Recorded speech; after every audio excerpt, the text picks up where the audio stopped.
Yo, what's going on, my Destiny dudes? Let's get right into this video today. No fancy opener, nothing like that. Just want to show you guys this. It's going to be a little bit of a longer video, but I want you guys to hopefully see everything that you can see out of it, get whatever you can out of it. I'm gone through a lot of the stuff, and I want to show you exactly what you need to do so that you guys can go through everything, within Zen Studio and apply that in-game. So, without further ado, let's go ahead and get started. So the first thing I need you guys to do is to grab your Zen device. You're going to take the right side of it, and you're going to use the cable that hooks up to the right side of the Zen device. It's very, very specific. Plug it into the right side of it, and then use that USB to plug into a PC or a strong enough laptop.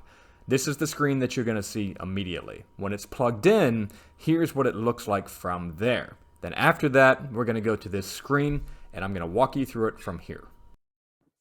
All right. So here's what we're looking at. This is your original, not original. It's what the desktop looks like when you sign in. When you do the connecting parts that I have described in the earlier part of the video, let me show you real quick. When you disconnect, that is the page that you'll be met with. When you connect in, here's what you get. So that is what we're looking at. The library here shows a ton of scripts. What we're going to go over to is right here, called Programmer. Boom. These are the packs that I use. This is my backup pack, Doom Eternal. I'm going to show you guys a little bit more about these right now. So on this side, right through here, these are all the games that are capable of being used by the Cronus Zen. You can see a whole bunch of them, right? Since we're working off of Destiny, they've already got Call of Duty Vanguard in here. Season of the Lost. What you would do is you would click it and drag it just like that, and from there it'll open this up. Now from this spot right here, each one of these, and take your time with this, each one of these has a little bit of a description that pops up as you go through every single one. So for example, in-game Guardian button loadout has to match in game. So if you're using default, for example, which is what I use because it's just easier for me, then make sure that you match this one to what's going on in game. If you're using Puppeteer, or if you're swapping the default or anything that's different, make sure that you are putting it exactly as you have it set up in game. Otherwise, a lot of things will not work.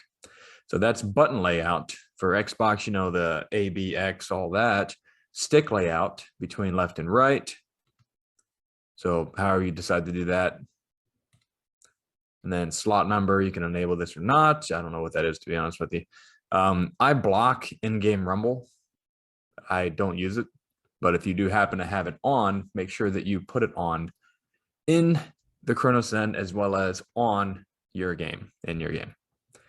I'm going to go over one other thing at the end of it, which is what the difference of the actual pack is. There's a couple of different things that we can talk about, but we'll do that in a minute.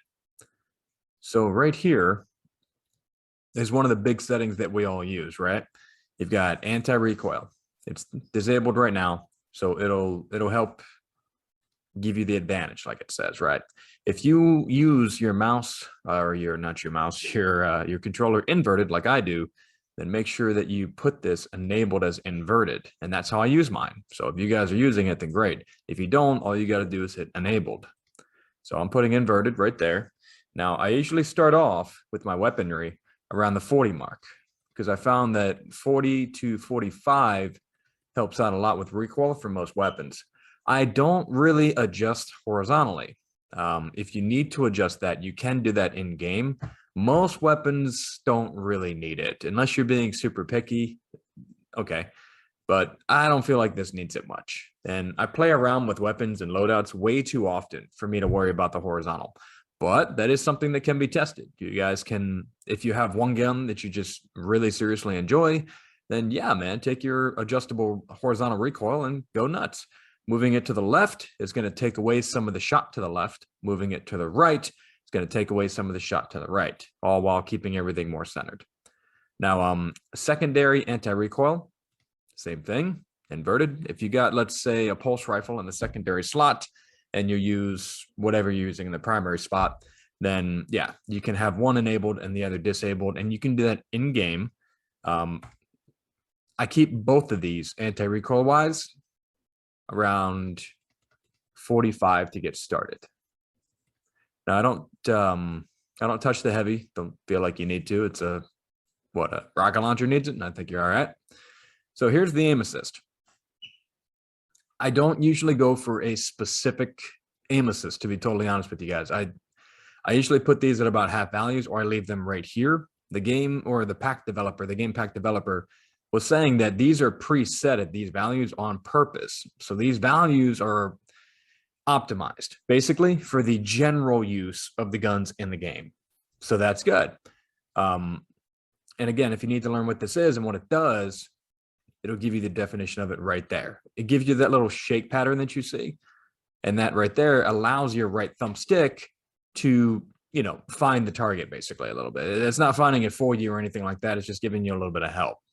We found that you can do the same exact thing with higher sensitivity if you learn how to control it. If you are using 20 sensitivity on your controller, we found that you can actually run, fast and aim down sights at people and aim and kind of whip your aim down the sights at somebody and get a very similar aim assist effect. It's a lot more work, but it's possible. And that's what this thing is trying to trick, by the way. So it just constantly moves your thumbstick, basically. Doesn't always work, but it does give you a little bit of help. So those are the things right there. If you were going to enable it, you can enable it with controller or with bats. A lot of people are interested in bats, so I'm going to turn that one on. Bats, I don't specifically know what it is, but I use controller most of the time. Does it say it in here? Does not say it in here. Anyway, we'll put aim assist bats on here, and we'll give it a go, see what happens. I think bats is the original. From, for example, like the Doom pack, that was the bats. The guy Bats is the one that created it. That's giving a shout out to the guy that developed it. The controller one, it does that aim assist reticle where it circles like this, and all that does is like super annoy me. So if I ever use aim assist, I usually turn on bats because then it's side to side. That's a lot more bearable to watch for me. Watching it go in circles just freaks me out. Something about it, like, I don't know, it makes me dizzy. So I don't usually use the other one. Anyway, here's the other thing that's going to be kind of essential depending on what you're using. When you're using something like Crimson, this right here is going to be really good for you. So adjustable rapid fire, stay away from fusion rifle, by the way. Adjustable rapid fire and dynamic, these basically do the same things. So pick one, doesn't really matter. The other things that you're seeing here, burst fire, if you have a auto rifle, for example, this one will fire it in burst of 3s, helping you stay more accurately on target. Doesn't really apply to Destiny, but it's there if you wanted to try it. So you don't really need it, but it's up to you.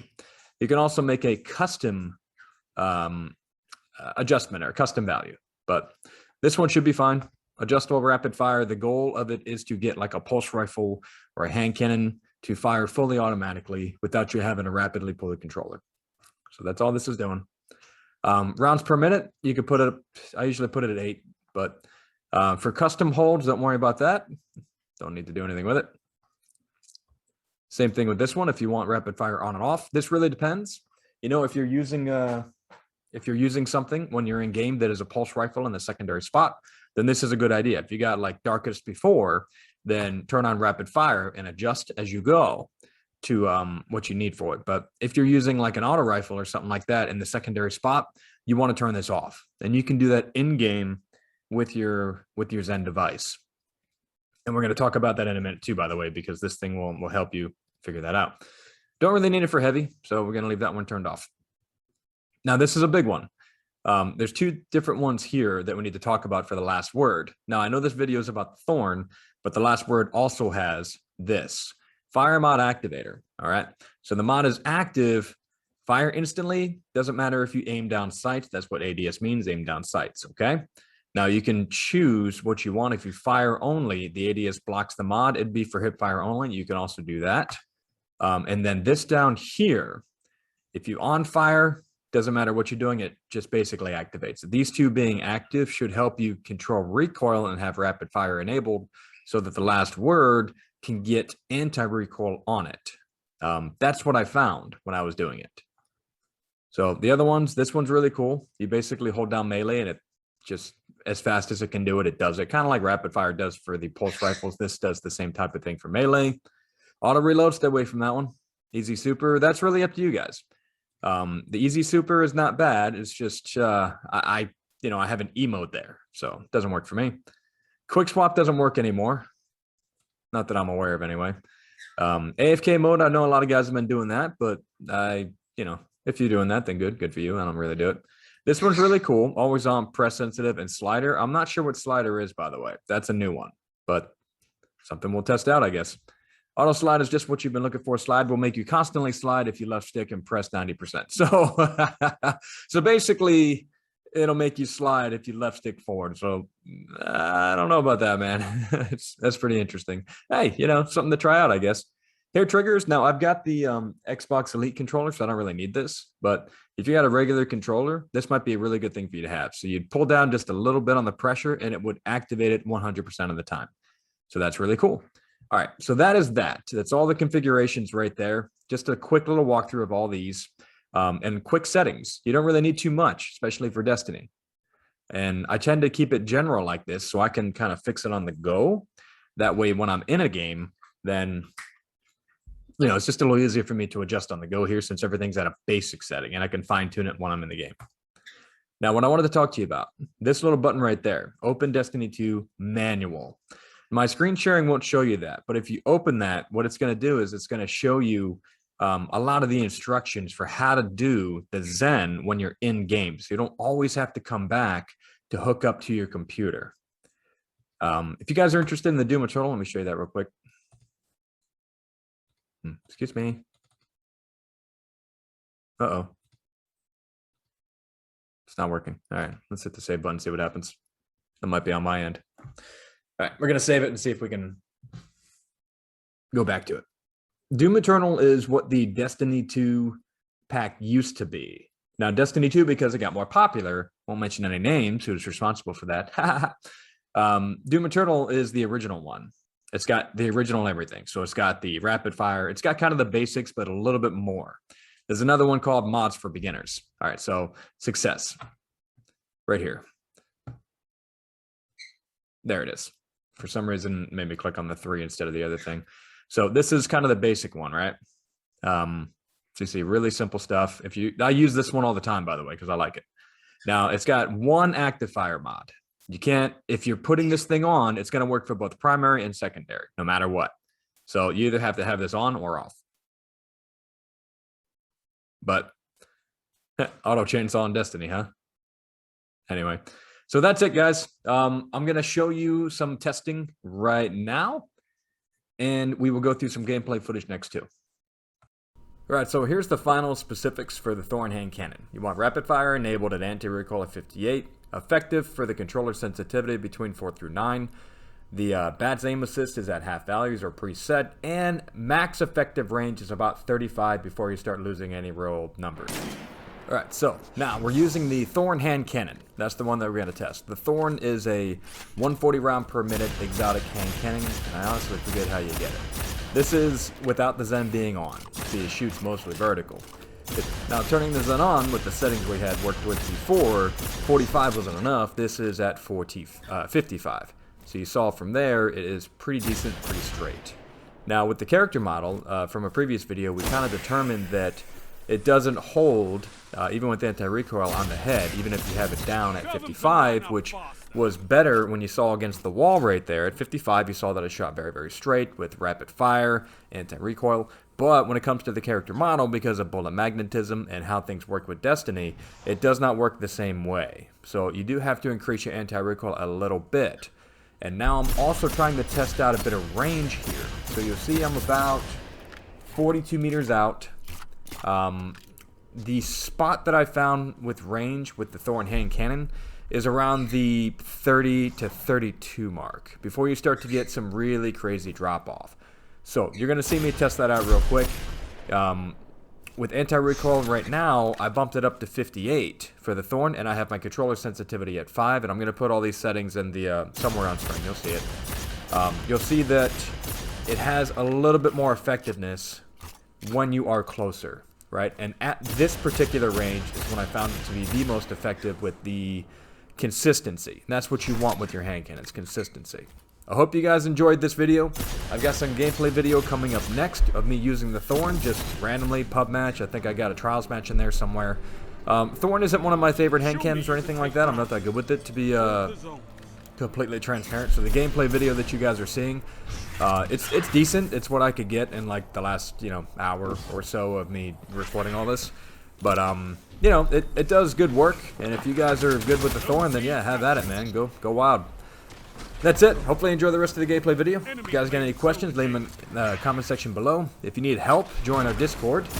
And yeah, if you guys are interested in supporting the channel, there's a thank you button down there, but there's also a membership that you can join up if you feel like doing that. Happy to help you guys out. Thank you so much. Again, appreciate you guys. Make sure you keep it zen. Have a good day.